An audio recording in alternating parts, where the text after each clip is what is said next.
All right, we are back. Week 7 preview show, not shoe, preview show. I met Starting off Stanley. right. Yes, sorry, all right.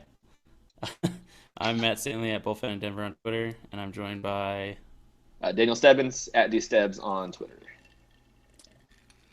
What are you drinking tonight, Stebbs? Going out right after this, so just water for now. But yeah, you? A wise choice. I'm drinking what I've decided is going to be the victory drink. I'm back to the Malibu and Diet Coke for my Malibu Mike victory drink. So In a I figured that. fantastic glass, I might add. Yeah, we have a bajillion mason jars. Like they're everywhere. So that's what I usually have. Nice. And so yes, it's a victory drink because In last a week fantastic glass. we had a victory. We beat the Denver Broncos. I for one was kind of surprised actually. Oh, so was I. I know.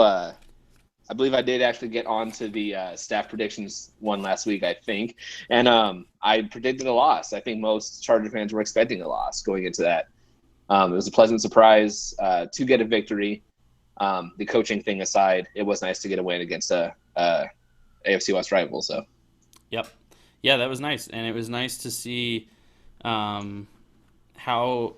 I mean, I wrote this in an article that when I wrote the worst thing, I wrote that it was hard to appreciate at the time, but it was nice looking back, seeing how almost easy it looked in the first half, at least.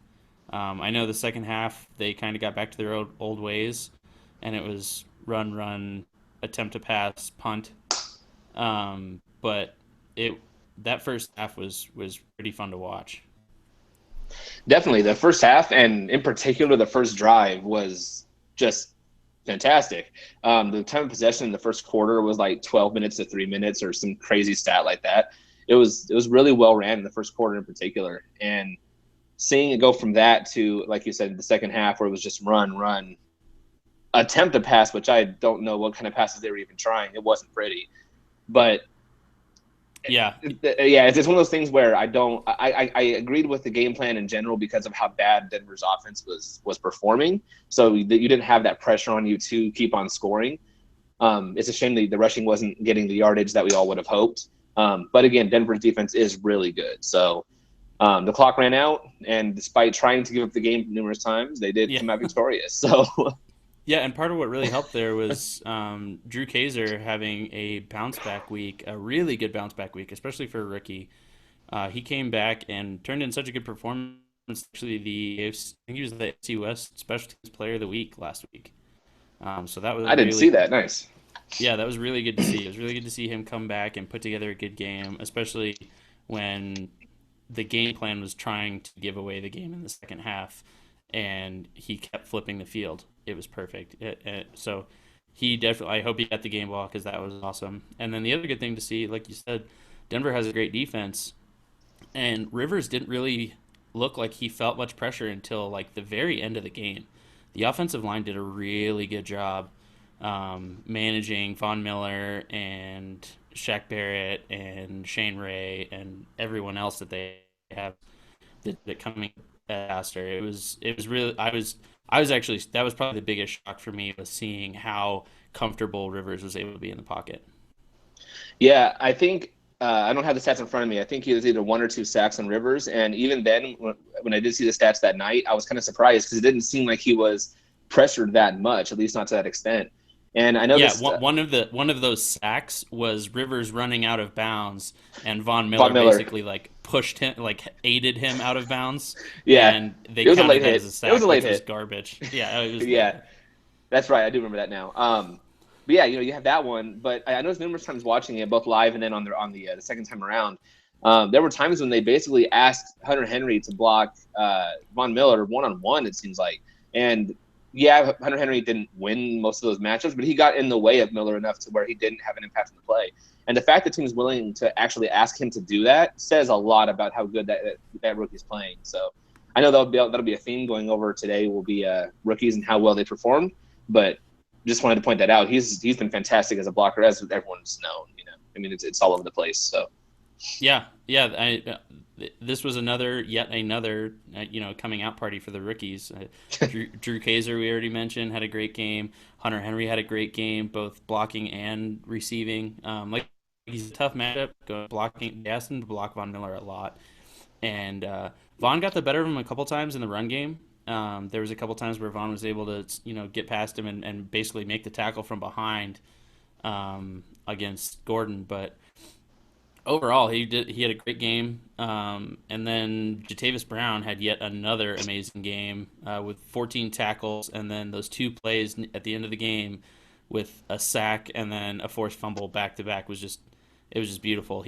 That was definitely him establishing himself on a national stage as a premier defensive rookie in this league.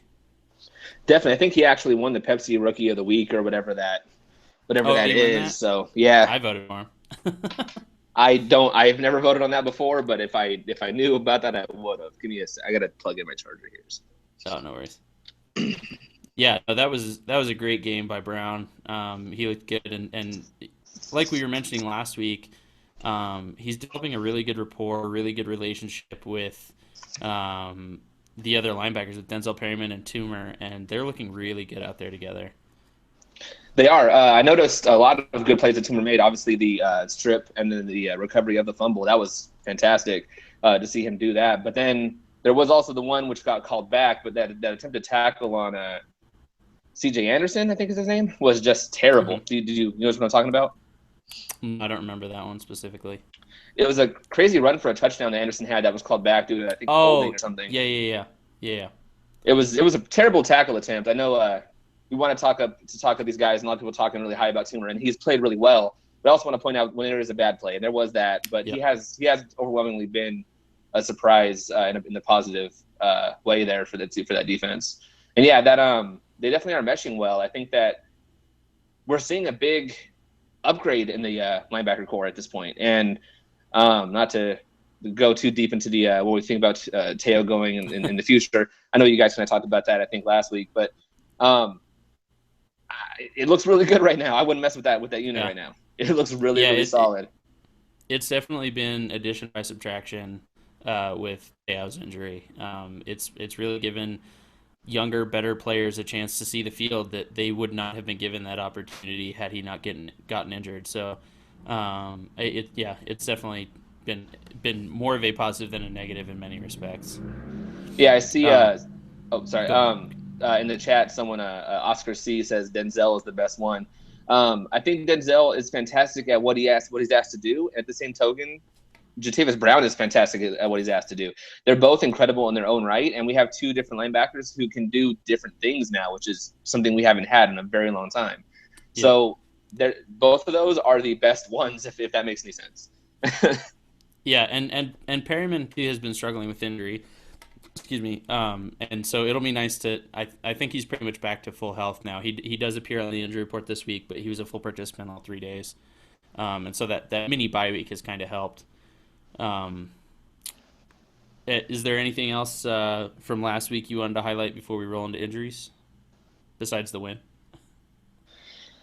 Just a couple of things here. Travis Benjamin definitely never needs to see time at punt returner again. That definitely is done.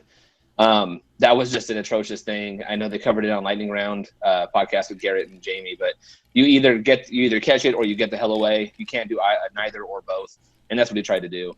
Yep. Which that was that was just the icing on the cake. I mean, his performance at punt returner has been questionable the entire year, and it strangely, it looks like it's been getting worse almost every week. And so I really hope that is over with, especially with it looks like Dexter McCluster is back to full health. I don't see any reason to ever put Travis Benjamin back out there at punt returner again. That just needs to be done. Yeah, be done with that. And then one other thing, Chargers failed to convert their last 10 through third down tries. That's a trend I hope we never see come back. That's terrible. I know they were trying to run the clock, but even then, like, you luck into at least 1 or 2 conversions. That was awful. Yeah, well, they just kept putting themselves in bad positions. Like I said, they went to that run attempt to get the first down with a pass, and it was setting up a ton of third and longs, and there was just it was a bad game plan in the second half. It was once again, like we've said multiple times, that Mike McCoy and his staff. I mean, I I want to stay away from just blaming McCoy here, because Kez Hunt and John Pagano have an equal amount of blame in this. That in the second half they kind of went into this play to not lose strategy rather than playing to win, and it almost came back to bite them. I mean, and that's part of why I wrote in that article earlier that it was hard to enjoy the game while it was happening, because you just have this impending sense of doom that's hanging over you. And every time you see one of those run, attempt to pass for the first down, or on defense when they decide to only rush 3-4 guys and all the corners are starting the play off 8 yards downfield in this soft shell, and you're just like, here we go again, it's going to happen.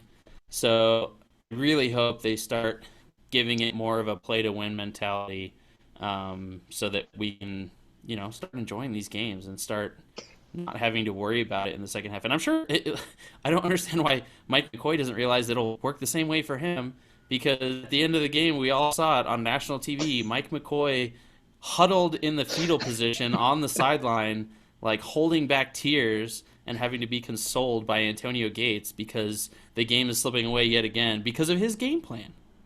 Yeah, it's that was something else. I know, a lot had come out afterwards about, him losing a friend previously in the week and things like that. But I mean, I don't know. We obviously can't. It's tough to speculate how much of that was because of the emotions from that week, or it was because of, holy shit, we're about to lose again. We don't know. But yeah, either way, especially it after the wasn't a good onside look. kick, and God, it was just, it was. There were so many questionable decisions in the second half between the game plan and when he called timeouts, like when he tried to ice the onside kick, and there was so many like, oh no, it's gonna happen moments. For many of you who don't know, and many of you do know, I live in Denver, and my wife and her family are all Broncos fans, and I was over at her parents' house watching the game, and the time they were just so depressed, and then in that fourth quarter they were like, "Oh, we're coming back, we're gonna do this," and I'm just sitting there like, "Not again, please, not again." And then I finally get to just stand up and be like, "Okay, we won. It's time to go home," rather than like, "I'll be in the car." So It was fun. It was funny too to see, because it was obviously a nationally televised game, to see the thing on Twitter where everyone was like, the Chargers are doing it again. The Chargers are charging. The Chargers. It yeah, was great. It was great to see that because, man. yeah, all the national people like, and it was going back and forth the whole game. They were like, "Oh, the Broncos just charged real hard right there," and then, "Uh oh, the Chargers are starting to charge," and it was like, who's going to charger themselves out of this victory? And oh god, it's terrible that it's become like a noun now. I mean, Yeah, and a verb now. That either way, it's Saturday. all Yeah, right. but So no, that's enough that's all. about That's all. last That's all I week. had for last week. So Yeah, that's enough about last week. We won. It's time to, as Mike McCoy says, it's time to move on to next week. We're on to the card. We're on to the Falcons. We're playing the Falcons. one of those teams. Don't worry, there's only 31 other teams. I'll get there eventually. Chargers are playing the Falcons this week in Atlanta. And so let's go ahead and take a look at injuries first. So um, the the Chargers injury report is pretty small this week, especially compared to last week. So the little mini bye week after a Thursday night game definitely helped.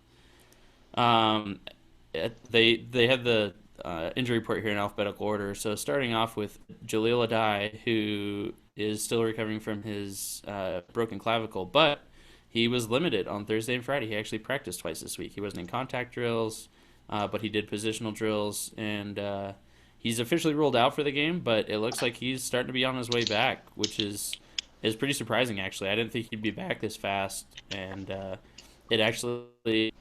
I'm glad now that they didn't wind up wasting the IR return rule on him.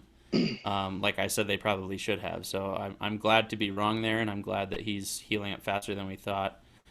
Because as much as I dog Jaleel die, nobody out there is any better than he is. So, I'd rather have the extra veteran body out there um, than have him not there. definitely. And then moving on, we got Jerry Atauchu, who has an ankle injury, and he's actually out. He didn't practice at all this week. Excuse me.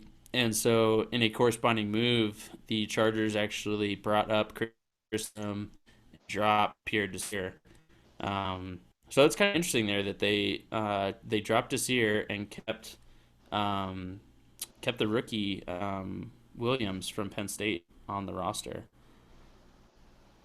Yeah, I know I was a fan of Desir coming out as far as the draft goes, and I know that I've said that I think on here even that I was glad the Chargers got him, but he didn't really get too many looks. When he did, he gave up a touchdown in I want to say the Saints game. That could be wrong, but I know he gave up one touchdown on one of the few snaps he was out there, and that's not ever really a good look. So clearly the team doesn't feel comfortable with him and want to move a different direction, and is what it is. Yep. But I also was kind of surprised. I think last week before my timeline's a little off, but that they had cut Stevie Williams, and then for Desir brought in Desir, and then once they brought back Stevie Williams, they then deactivated Desir. That was a little surprising. That there's clearly the writing on the wall that his time was limited. So Yeah. Yeah. No, I mean, I'm not really surprised that Desir got cut. I figured that move was coming eventually anyway. He deserved it, but I was kind of surprised at the the fact that they went out and got him, and now they've basically passed the torch already to him. So he's really good on special teams so far. I've noticed him making some plays on special teams, but he hasn't really done much on defense. Um, but Landrum wound up being the only outside linebacker they still had on the practice squad. And so that was an obvious move. And he flashed a little bit in the preseason, and I wouldn't be surprised to see him get a handful of snaps this week. agreed. So moving on, we have Travis Benjamin was the kind of strange name to see pop up all of a sudden, and he didn't practice at all on Wednesday with a knee injury. And then he did Thursday and Friday, and he's actually questionable for this week. That one, Travis Benjamin. that's probably gonna, yeah, Travis Benjamin, and so I think that'll be kind of a good thing that I don't think they're gonna risk putting him out at punt return with an injured knee. So he'll definitely only be a wide receiver, but depending on the severity of that injury, that's going to be pretty interesting to see how the offense works without Travis Benjamin as well. Yeah, absolutely. I wonder if his snaps will be limited in any way, shape, or form. Interested to see how bad the injury is and if he looks like himself out there. Yeah, sorry, I was distracted for a minute there. Someone said the stream might be down. It looks like it's back up though. So, but no, Okay. I think that Travis Benjamin, if he is good to go, hopefully he's at 100% because without him, you're then looking at a very depleted wide receiver group. So hopefully he's good to go. Yeah, yeah, it'll be a rough game without him. That'll be for sure.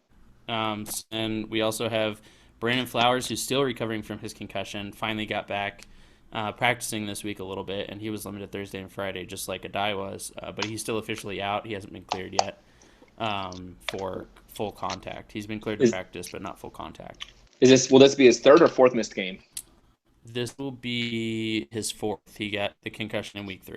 Oof, okay. So this is a full month now that he's lost because of a Damn. concussion. And I think his third concussion with the Chargers. Not a good sign. Yeah, he's had one every year. So I almost think that at this point it would be worth keeping him out until after the bye and just let him get his head right. Absolutely. And I think they should do the same thing with Jaleel Adai at this point too. I don't think that it's worth rushing him back. So there's that. Chris Harrison has a groin injury, but he was full Wednesday, Thursday, Friday.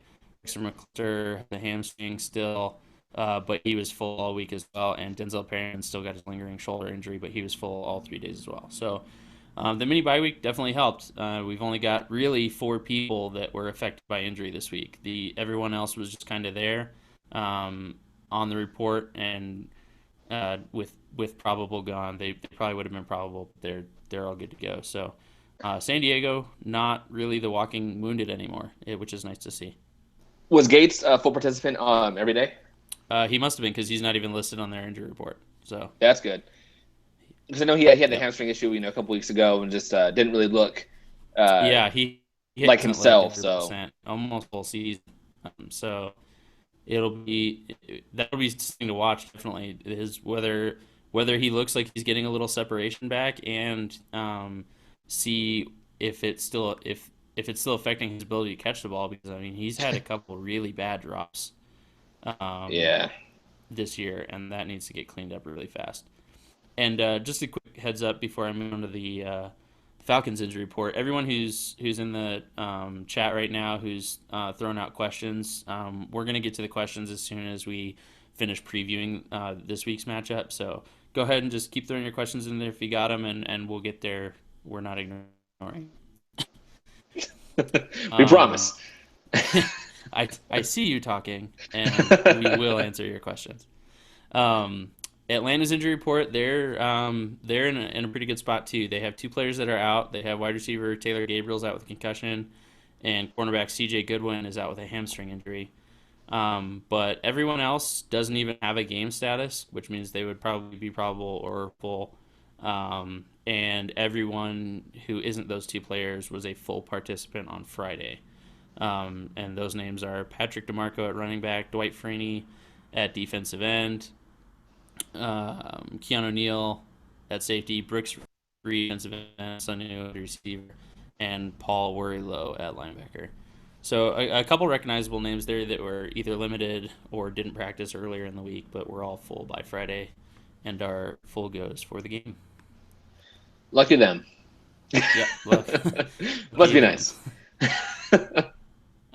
So rolling into this week, the Chargers are in Atlanta, and they're taking on a Falcons team who beat the Broncos the week before San Diego did.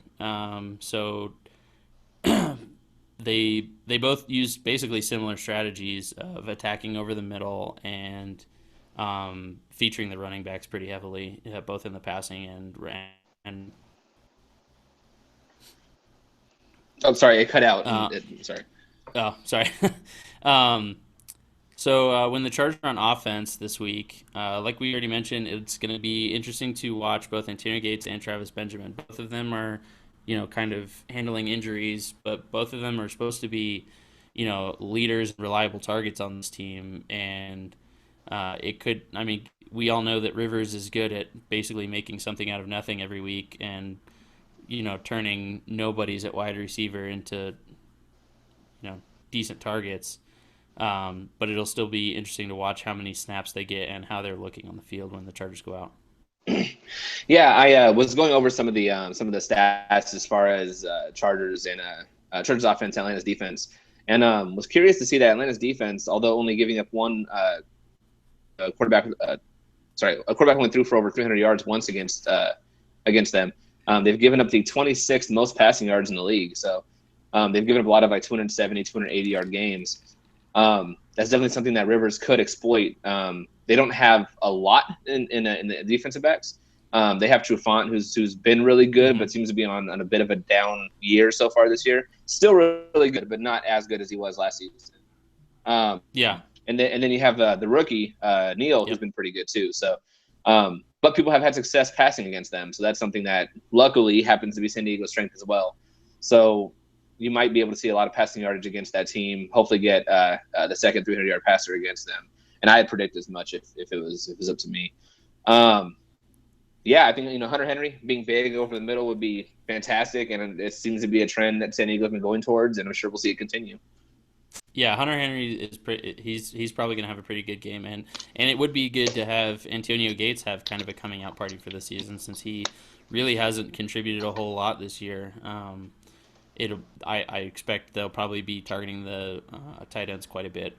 Um, Interesting thing to watch would be the offensive line again. The Falcons definitely don't have the pass rush that Denver does, but they've been having some success in recent weeks, starting with their game against the Broncos, where they've been getting to the quarterback. So it'll be important to keep Rivers upright. And yeah, it's kind of a tale of two stories with the Falcons. They've got the number one ranked offense in the league, but the number 22 ranked defense in the league. And so they're basically, it's they're winning by that old coach speak of, well, we just need to score more points than the other team, and that's actually really what they're doing. They're just scoring a million points and hoping. So it'll be interesting to see if the Chargers can continue to if the Chargers can outpace them basically and do what the Chargers have been doing all year, which is just scoring a ton of points, but try to minimize giving up points on the defensive side. Yeah, in particular early. It's nice to see that both tackles are healthy and we're going to be full goes. Mm-hmm. Because that's how Vic Beasley got 4 of his 4.5 sacks in the year was against Ty Sambrailo, who might be the worst tackle in the league. So yeah, it's a shame they didn't start him when San Diego played him last week. But no, so I think that the sacks are a little deceiving for the Falcons, and that they got to the quarterback, but it was mainly because of Ty Sambrailo. So Vic Beasley, for all of his hype, hasn't really been that great of a pass rusher. They do have Dwight Freeney, who has 3 sacks on the year. You said he was a limited participant earlier in the week, but full go later on. Yep. But it is nice to have both tackles back and have the full starting offensive line healthy and not even on the injury report for once. So, it'll be interesting too to see what Mike McCoy and Ken Wisden have come up with an extra couple of days to prepare. I mean, they basically were able to start putting a game plan together on Friday of last week, so they got like 3 full extra days to put something together. So it'll be interesting to see how quick of a start they're able to get on offense, and if they were able to maybe take some of that extra time to say, okay, how does Atlanta usually make adjustments in the second half? Is there any trends that they make in the second half that we can exploit? So it'll be interesting to see if they go back, if the Chargers pull off an early lead like they have every other game this year, if they're able to play to win in the second half and let Phillip Rivers pass on first down in the second half a couple times, because that was one of the biggest ones. I think it was, I can't remember if it was Daniel Maya or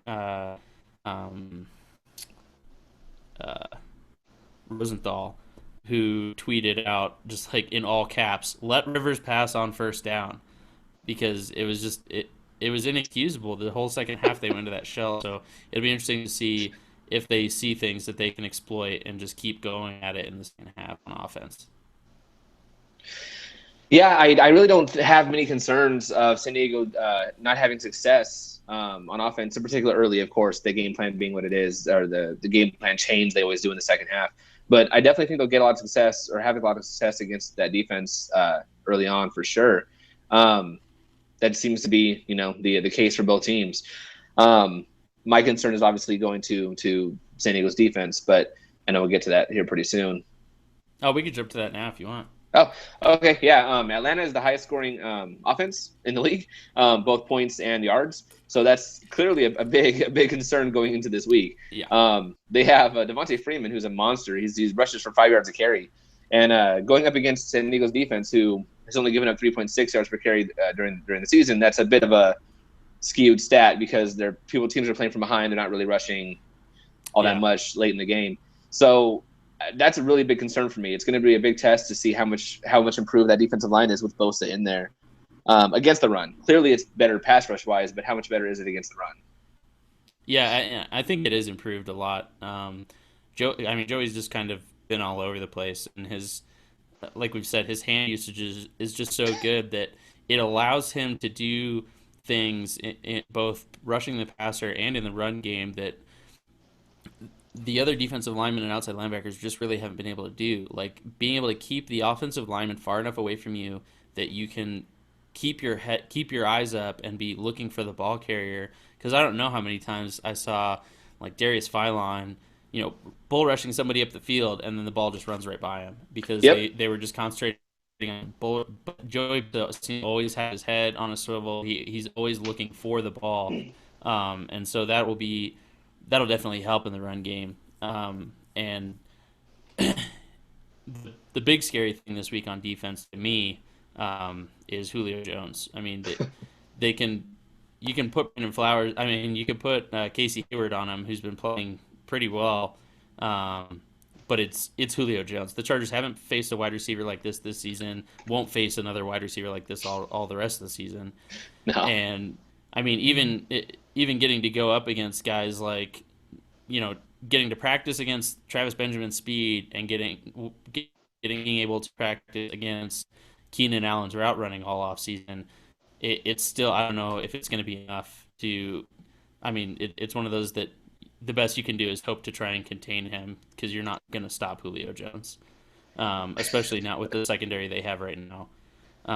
So it'll be really important to minimize his windows by putting together a good pass rush. And so that loss of Jerry Atauchi this week could hurt because they need all the bodies they can that are going to be able to try and put some pressure on Matt Ryan. I mean, because he got that nickname Matty Ice, but I don't think he's ever been great again when he's under pressure. I mean, I guess he was pretty in college, but every game that I've seen in the past couple of years, when you start getting at him and hitting him, he makes some pretty poor decisions. Definitely. I think that his Matty Ice thing actually came from him late in games making drives to either come back and tie it or win. In particular, I know this is kind of off topic, but going back to his second year in the league, there's 11 seconds left. He got the ball back and actually found a way to come back and tie it. I think that's actually where it kind of came in. Yeah, it was something special to see, actually. And Julio Jones was a big part of that, to kind of tie that in. Julio Jones is a guy, like you said, you can't stop him. You just kind of hope to contain him. So clearly you're going to put Hayward on him, have help over the top. If you do anything other than that, you're stupid. Yeah, they can't have a situation like against the Raiders where somehow Adrian Phillips was on Amari Cooper.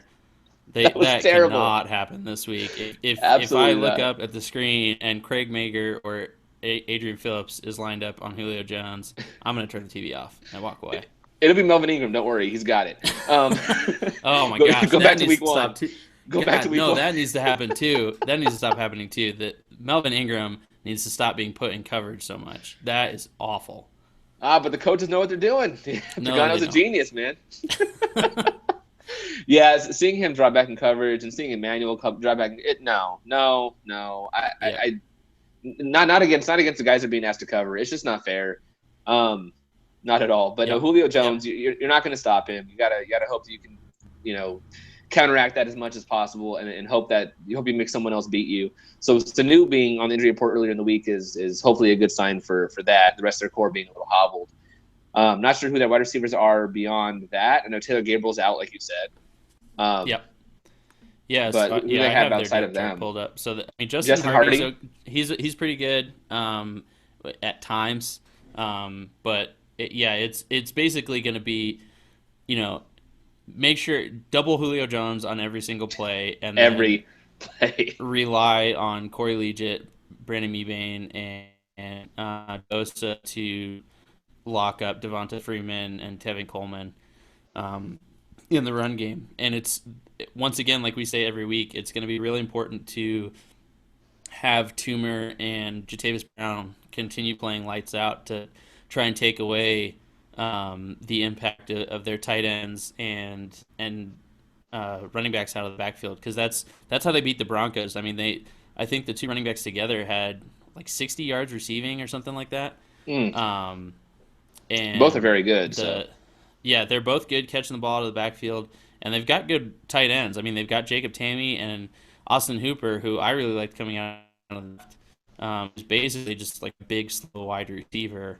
So it'll be those guys are gonna be more open than Julio Jones, hopefully. So their offense is gonna have to run through there, and this week's gonna be really important to see how that front seven handles it.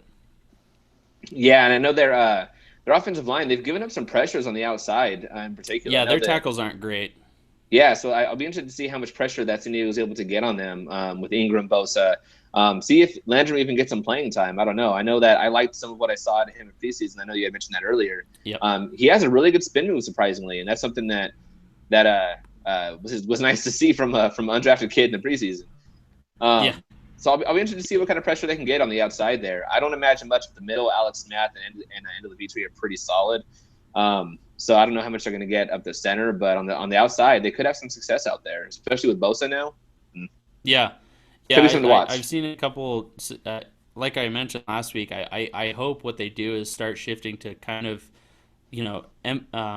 favoring the 4-3 type fronts a little more, and be able to have Joey Bosa and Melvin Ingram split out wide, either at the 7 or the 9, and just have them come from the outside with their ears pinned back and just go at the quarterback, because like I think Legion and Mebane are good enough to try and handle the inside, and with how the linebackers have been coming downhill, I don't see a huge liability there, by having only two guys there inside like that. Agreed, definitely. I'm hoping that we can see some more pressure out of Ingram out there.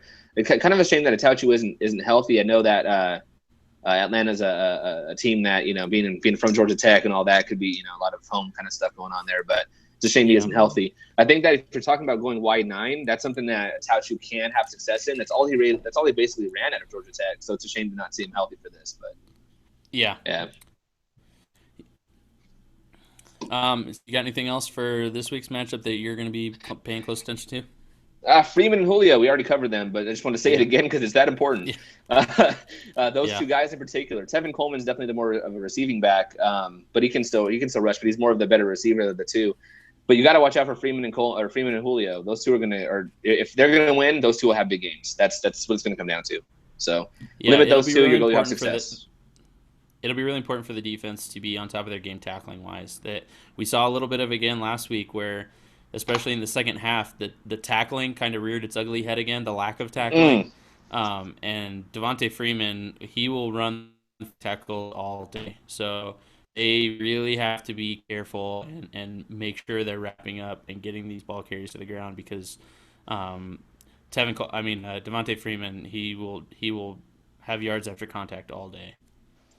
he'll make you pay for sure. Yeah. All right. So we're gonna go ahead and get to some questions now. We'll start with the chat this week. Um, so our first question comes from Oscar C. He asked, "What do we think of Josh Perry?" Why don't you go first? I honestly haven't seen a whole lot of him. It seems like they're mainly using him clearly as the number 4 role behind Toomer, Jatavis, and Perryman. He was like the number 5 earlier on in the year when people were healthy. So I haven't seen a whole lot of him to really make much of a judgment. I know I've seen some people say that he doesn't look lost, which is a plus. But again, that's kind of secondhand thing. I haven't seen it myself. So what do you think? Yeah, I think he's still just learning. I've seen him pop up a couple times on special teams. I think he's making good progress there, and I think that's all the team really needs from him right now. I think he's progressing behind the others as he should, and I mean I think he'll be a building block for the future. I think with the addition of Toomer, and with the solid he looks, I think it's really going to help when they go into the off season when they're making decisions on Nick Dzubner and Manti Te'o. I don't. Yeah, I think Josh Perry's Jatavis Brown is far exceeding where his draft position was, but Joshua Perry I think is doing what you would expect from a fourth round pick. He's filling his role on special teams, and he's not a liability when they put him on the field right now. So I think that's you can't really ask for much more than that. I think that's important to note that, me having not necessarily noticed a whole lot of him is probably a good thing in that he hasn't been making mistakes. Yep. So, and like you said, that's all you can really ask for. Just don't make mistakes, learn, get more accustomed to the system, kind of find out what you're doing. Yeah, I mean, that's all you can really ask of a fourth rounder, and hopefully it continues that way where he's not making mistakes like some other guys. So, Yep. All right. Sean Kirk asks, which loss hurts more, Keenan or Jason? Whew, whew, that's a tough one. I think so. Personally, I think the loss of Keenan hurts me more. But I think as far as the team goes, I think the loss of Jason Verrett probably hurts more because there's no one else that can do what Verrett does on defense, and there's one that helps elevate the play of the others as much as what happens on offense with having Rivers as your quarterback. Rivers elevates the play of his wide receivers so much that it helps cover that loss. So I think that's probably Jason Verrett. It hurts the team more. I'd agree. I think that that obviously the Rivers factor is a big part of that. But when you look at who they had kind of waiting in the wings at wide receiver, everyone's favorite, Tyrell Williams was there, and that's someone who clearly has kind of flourished in part of CD being out, but also in large part of Keenan going out. He's received a lot of looks and is still on pace right now for over 1,000 yards in the season. So you had kind of someone there waiting in the wings. Whereas if you look at corner, there wasn't really a young guy that's that promising waiting in the wings. I know some people like Mager, but there wasn't that guy kind of Yeah, where everyone was super excited for. right, right. Yeah, there's no way Mager equates to Tyrell No, as far so as so you have Hayward who's performed. You can kind of say if you're going to compare the two directly, is more of along the lines of your Travis Benjamin. There are guys who we brought in the offseason who's performed yeah, really well for the most part at the role they're asked to play. So you have those two guys who are performing well, asked to just now be number ones. But then you look at the number two, and Tyrell Williams is clearly better than Craig Mager. I mean, yeah. there's no if you're going to try and equate the two. So it clearly to me has to be Jason Barrett. It has to be. It's Yep. it's. I think there's any question there. All right, and then Sean follows up with, what is the chance that Mike McCoy isn't fired at the end of the season? Oh boy, I'll take this one first. I think the chance right now is looking pretty good if you kind of go along the lines of looking at the schedule and what San Diego has left to play.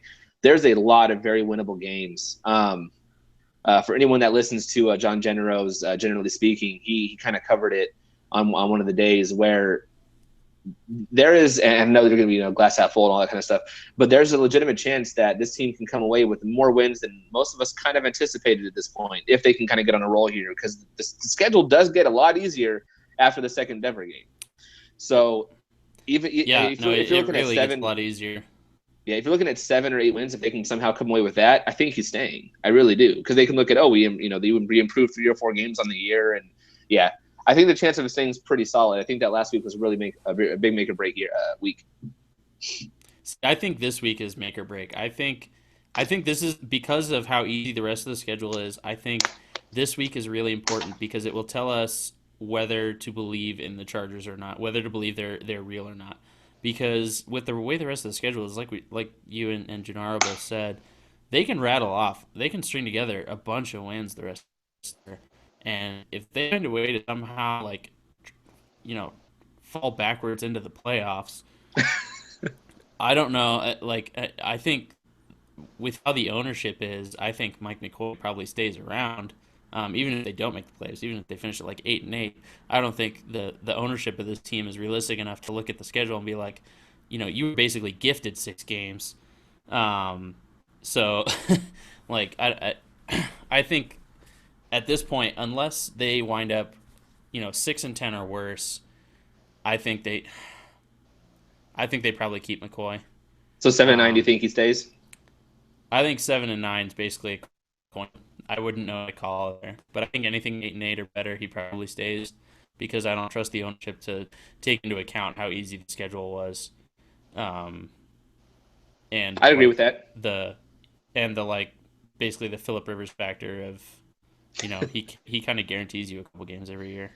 He And he and does, he that's for and sure. I don't know if I would count any of the wins so far as a Philip Rivers win. I think they've been good team wins, and so I think there's going to be 1 or 2 games where Rivers just wins the game for us, like going forward. But um, Agreed. yeah, so I think at this point, I would think that the chances Mike McCoy isn't fired at the end of the season are back up about 50-50.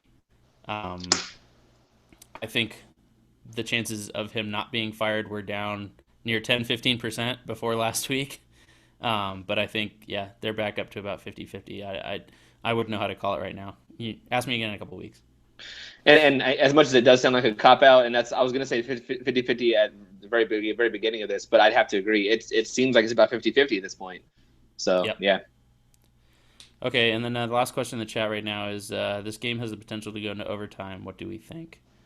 Um, I mean, yeah, any of these shootout games, they definitely stand a higher chance of going to overtime because it's usually going to be, these teams are going to be able to score on each other. Hopefully not, but both teams are going to have pretty easy time scoring on each other, and so when that gets down to the end of the game, it really makes for some close scores sometimes. So I think it could go into overtime, but I don't think it will. I think well, we'll get into that in a few minutes, but I don't think it Yeah, will. as far as overtime goes, that's something that almost feels like it's even harder to predict than the final score, really. But I don't see this one going to overtime. Like you said, these I see it being more of a shootout. And I don't see it going into overtime, to be honest with you, though. All right, let's jump over to Twitter questions. And the first one came in from a Fro Among Few. He asked us the question, and actually, there's some pretty cool stats in this one. Well, I don't know if you think they're cool, but they're interesting. They're not surprising. Considering Mike McCoy is 1-2 after bye weeks and 2-5 after 7+ days between games, which this was, do you think we will win this game? So what I'm taking away from this is it's not a good thing to have McCoy thinking. Is that what I'm supposed to take away? Because Pretty much. that's what I'm taking away, and I would probably agree with that statement. Not taking that, I mean, it's tough to really factor that in. It's hard to quantify that necessarily, but I know we're going to get to game predictions here pretty soon. I do find those stats interesting. That the longer you give him time to think, the worse he is. Yeah, that's crazy. I mean, like I said, it'll be interesting to see the game plan that gets put together, but that's not very encouraging to see that No. the more time you give Mike McCoy to work with, the less well his team performs. Good luck. So yeah, Fro, to answer your question, I think it is a winnable game. Yes. But if you're asking, we'll get and I'll answer this when we get to predictions. But I think it is a winnable game. So then our next question is, do you think we should bring Stevie Johnson back from IR if he's available, or stick with our current flock of wide receivers? And that comes from I don't even know if I should try to pronounce your name. Alfred Makispak. That's I'll give it a shot. Makispak. Okay. My apologies if I butchered that. Thanks for your question. I don't think I would. I don't think they're gonna. I don't think the choice will even be there. I don't think. I mean, Stevie's kind of an older guy, and I think he'll be back healthy enough before week 15 or 16 at the very, very earliest. But I wouldn't bring him back anyway. I think. I mean, let me go pull up the IR list. The Chargers have like 18,000 people on the IR list. It's extensive. And I'm sure they'll add more. But I can't off the top of my head remember if there's any current candidates to bring back at all right now. I mean, there's a lot of ACLs and a lot of Yeah. Achilles, so those are clearly out. Yeah, so I mean,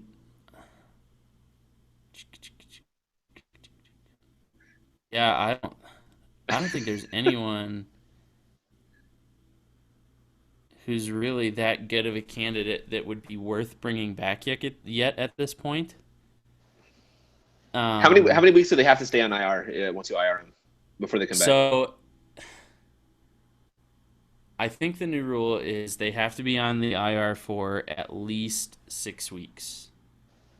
At least 6. Yes.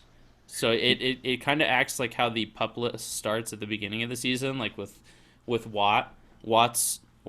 Chris Watt's time to be reactivated just started, and I think it acts like that, but basically the time used to start whenever they get on the IR. And I asked that because I don't know how bad his injury is, and I clearly wouldn't want him back as a fan, but the team seems to like him. I don't know how bad Listimore's shoulder injury was. Yeah, that's the only name that I was kind of thinking. Yeah. But at this point, the defensive line has actually been playing so well, I don't know if that's worth it yet. I agree. I wouldn't want to bring him back as a fan. But I'm just curious. There's no one Yeah. else on there that really looks like they'd be a candidate because of all the ACLs and Achilles injuries there are. Yeah, and That's and a some good of question. yeah, and some of the other names just aren't worth it. So that's a hard one. I mean, I guess if he's ready, Stevie Johnson would it wouldn't hurt bring him back. It wouldn't I wouldn't be upset, but I don't think they'll have the option to bring him back. I just don't see him healing that fast. So right now, I don't see anyone coming back from the IR based on the injuries that have happened. Agree. Cool. All right, let's see. So we have a draft question from Love it. at T Bremy 5. If the Chargers fall out of reach of Garrett, who should we draft besides the obvious choice of Peppers? Depends on how far back they fall. Yeah. I mean, what safeties do you like out there? What defensive linemen or outside linebackers do you like out there? It's really tough. I don't see them going for one of the corners that are highly ranked at this point in time. Clearly, it's only week 7, so we'll see. But there's a number of corners and safeties that are ranked really high up there as far as draft stock, if you believe in that. But as far as defensive line, you can look at someone like Jonathan Allen out of Alabama. I mean, if you want to go corner or safety, you have Jalen Tabor, you have Malik Hooker, you have Adoree Jackson. There's a lot of guys out there that could be, depending on where they fall. I mean, it's a wide.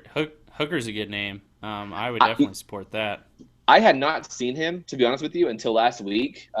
Someone started talking about him on Twitter, and I was watching the Ohio State game last Saturday night, and my God, that guy is good. He's all over the field. Yeah, and I don't know how many of you look at WalterFootball.com, but Walter Football's latest mock draft has the Chargers picking him at 8 overall. Do they? Yep. Nice. Yeah. But then you got like Jamal Adams from LSU. I mean, there's a handful of good first round safeties this year. Safeties and cornerbacks. There's an outside linebacker from Bama too. I don't remember his name.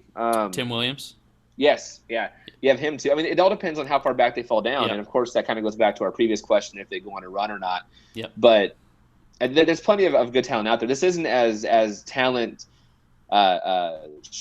isn't as shallow in talent as last year seemed to have been going into the draft process. So I'm sure as the season goes on, we'll have plenty more of those questions, and I will love to answer every single one of those. I love the draft, and I know you do too. So. Yeah, so I think at this point the only good answer here is if they fall back, I think the positions that they will be looking at will be cornerback, safety, and probably wide receiver. You don't think that's linebacker? Derek Barnett out of Tennessee? They could if they fall outside of the top 10. I think they'd probably start looking at an outside linebacker. But if we're talking, outside of Myles Garrett range, to me, would 3 or lower. 4 or lower. I think if you're in the top 3, there's a chance you could get him, because there's always going to be teams like this year who trade up for quarterbacks because they just that's just what the trendy thing to do is. Yeah. So I think if you're looking at 4 to 10, I think there's probably a wide receiver or 2, and probably a cornerback or 2, and a safety or 2 that could be in that range.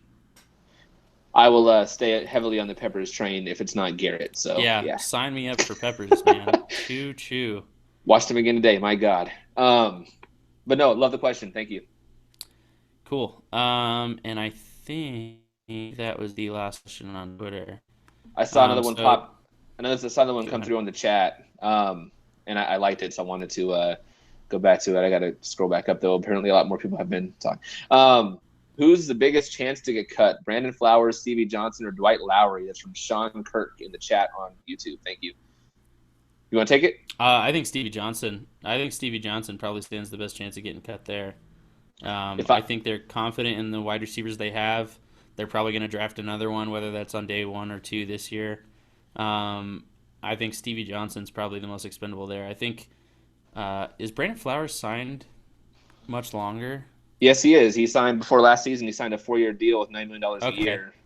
I don't think they cut Brandon Flowers. Yeah, I think and Lowery. They just signed him, and I don't think, barring them bringing in a free agent and drafting a safety, I don't think he's going anywhere.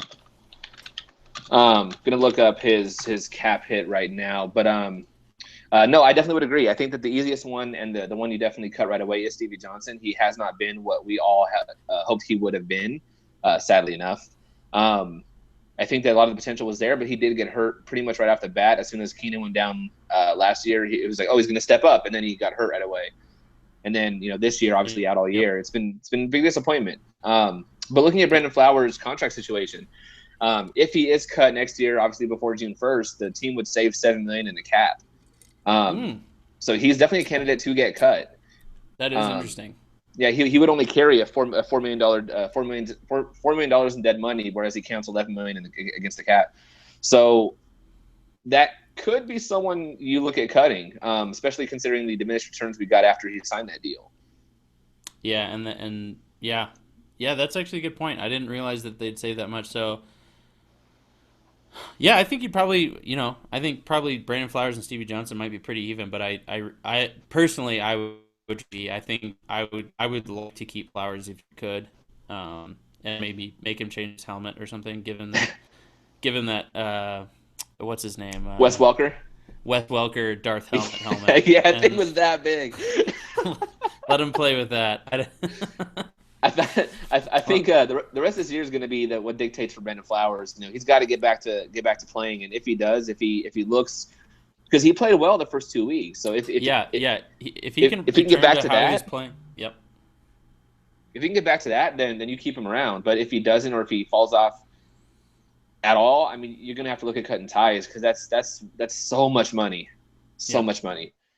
As far as Dwight Lowry, he's sticking around. So yeah. All right, there's another good question in here from Johnny_B. I don't know if you talked about the Atlanta D-line group, but personally I see an entire group of one gap type specialists, even Grady Jarrett. What do you think of Melvin Gordon's chances of getting a 100-yard game? That's a good question, and I think there's a pretty good chance of Gordon getting a 100-yard game. I think the team wants to try and find a little more balance, and I think if you can run for, I think he put up with 94 yards last week against the Broncos. I think he has a good chance of getting his second 100-yard game this week. I think I'm not gonna call that he's going to, but I think his chances of getting a 100-yard game are pretty high. I'm not so sure about his chances on that. I know that Atlanta's, again, just looking at their stats there, they're not terrible against the run, but they do allow more than Melvin Gordon's average per attempt. So he could have a decent game. Whether it's over 100, I think definitely will be dictated on the game plan. And with as bad as the passing defense has been, that's where I'd attack. So if it was up to me, I'd probably go more pass heavy. Is it out of the realm of possibility? Absolutely not. He definitely can go for 100 yards, especially if all it takes. I mean, he got 48 of it on one run last week. So yeah, that's true. If Orlando Franklin can push someone back 7 yards like he did then, I mean, it can happen. Yep. All right. And one final question here, and then we'll get to our bold predictions and game predictions, because nice. I have to go change so I can go to Benihana and enjoy an amazing dinner. Sorry, everybody, but Benihana is way more important than anything. If you haven't been to Benihana, you should totally go to Benihana. The fried rice is amazing in itself. This is not mad. I'm being paid for this opinion. This is just a fat person speaking about how much I love food, and Benihana's really good at it. Nice. Last question here from Oscar C is, how do you think Lowry has played so far? So I think he has become more solid, but he's still not a good safety. And I say more solid because in the first couple of weeks I was noticing how poor his play was, and now I don't really notice him. Yep. So I think he's starting to become more comfortable with the offense. I mean, with the defense, and he's becoming less of a liability, which is a good thing. But he's still it stopped me from drafting a safety in the first 2 days next year. Yeah, his play, and this is the exact reason as to why he's bounced around so much, is that he is a solid safety, and he isn't terrible, but he isn't the guy that you want to go into look at it as the future. He's clearly not. If you go by his age or just by his play, he's solid and he does the job. And like you said, he hasn't been noticeably bad. In fact, he's been pretty good. And if you take stock in anything PFF does, he's like the 7th or 8th best in coverage at safety this year. He's had a pretty decent year. And if you go over his PFF grades over every single season, he's been about what he's been. Dwight Lowry is who he is at this point. And there's a reason why he's bounced around, because he's not a transcendent player, but he's not a terrible player. So he stays employed because he can do the job, and that's what he's doing. He's doing the job. So, like you said, is he the reason why you don't draft someone? Absolutely not. But is he good enough to stick around? Yes. Cool. All right, so let's move on to bold predictions. And as always, we're pretty much doing them on the fly. Did you try and get any bold predictions together before we started? Absolutely not. You know me. Yeah, I think this is the best way to do it. I think is after we've talked about it and it's all fresh in our head right now, just on the spot, coming up with some wildly big, just stupid bold predictions. Yeah. So why don't you go first? Give me an offensive and a defensive bold prediction. Okay. Tyro's had 100 yards once, right? Yes. It will now be twice. He'll have 130 plus this week. 130 plus. How many 130 touchdowns? plus. Ooh, you want to go touchdowns? He'll get one. He'll get one touchdown. He'll have a big gainer, but it won't be in the yards after catch. It'll be one of those where he gets it and gets tackled right away. But his touchdown will be on one of those crossing routes because man, can he hit that corner? Yeah. But no, I think he gets 130 plus. Outside of Trufant, there's not a lot back there, and Neal likes to kind of sneak up and play in that box. So their two best weapons are going to be focusing towards Benjamin and the line. So I think you're going to have a lot of success against that second guy. So Benjamin, Tyrell having 130 plus and a touchdown. All right. Defense. Bosa gets 2 sacks. Bosa gets 2 sacks again. Okay. Is that bold enough, or is that I don't know. No, I mean he had 2 sacks in week 1. Great, in his first week. Yeah, he had 2 sacks in his first week, but they were which you called. Yeah, which I called. You called. Fun. But they were cleanup sacks, and he got really close a couple times last week. So yeah, that's if he can start putting some of that together, 2 sacks would be awesome. He's been playing mainly on the edge or the outside. They haven't used him too much as far as an inside rush at this point, and he's winning so often. So especially on that right tackle, who's not the greatest, Schroeder, whatever it is, he's going to have success against him. So I don't think 2 sacks is out of the realm of possibility here. So I think that although it is a bold prediction, I don't think it's the craziest thing. He's going to have success. Awesome. What about you? So my bold predictions, following up on what I said, I think Melvin Gordon gets his second 100-yard rushing game. I'm gonna stick with that, and I think touchdowns. I think he gets 2. I think he gets one rushing and 1 receiving. And then on defense, I am going to go with Melvin Ingram going off this week, and Melvin Ingram getting 2 sacks and forcing a turnover. Nice. I think. Okay, that's pretty bold. Yeah, I think he forces a turnover. I'm not going to call whether it's a forced fumble or an interception, but I think Melvin Ingram gets 2 sacks and forces a turnover. And yeah, I think that's. I could see. He's due to go. Like, this is about the time where he starts. Oh man, I gotta start, getting some stats together because I got a contract I gotta negotiate here in a couple months. So exactly. Their tackles, like we keep saying, are great. I think this is a good game for him to just, pin his ears back and go make some stuff happen. Or all this stuff happens and they win by 30. Let's just do that. How about that? Yeah, let's do that. Awesome. All right, so let's roll that right into game predictions. Did you do a staff prediction this week? No, I missed it again. I actually missed it for once this week. It wasn't on there 2 weeks ago, but that was Richard's fault. I put it in the Slack. That's right. It wasn't on there.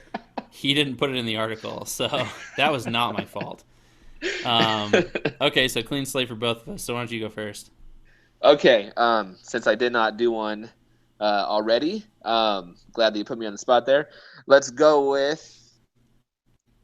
I do believe it is going to be a shootout. I don't believe either defense is going to have a whole lot of success in stopping the teams from scoring.